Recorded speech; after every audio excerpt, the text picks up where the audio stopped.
I first started getting into these kinds of issues about 15 years ago because the financial crisis of 2008 happened and I was a young dad and I had my first mortgage. Yeah.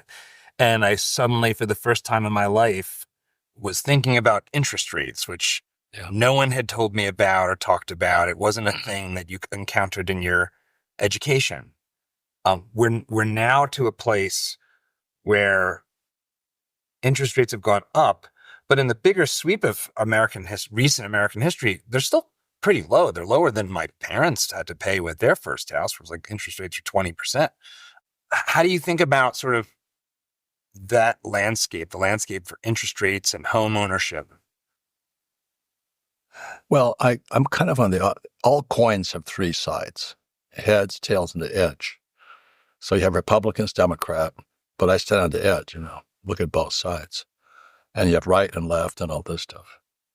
So when I look at money, you have to see what's invisible. You have to see the other side. And so when the 2008 market hit, like I said, money was dead. What the banks were doing was they were borrowing money and then packaging debt as an asset so they could borrow more money. They're called derivatives. And the average American, since they're financially illiterate, they don't speak the language of money. When I speak a derivative, that's like if you get an orange, you cut it, you squeeze it. The orange juice is a derivative of the orange. So what a derivative is in 2008 was a derivative of debt made into bigger debt. So the debt accelerated. So Warren Buffett has called derivatives weapons of mass financial destruction. So I'm sitting there like this, watching it. 2008 comes, it blew. Oh, thank you, God. Thank you.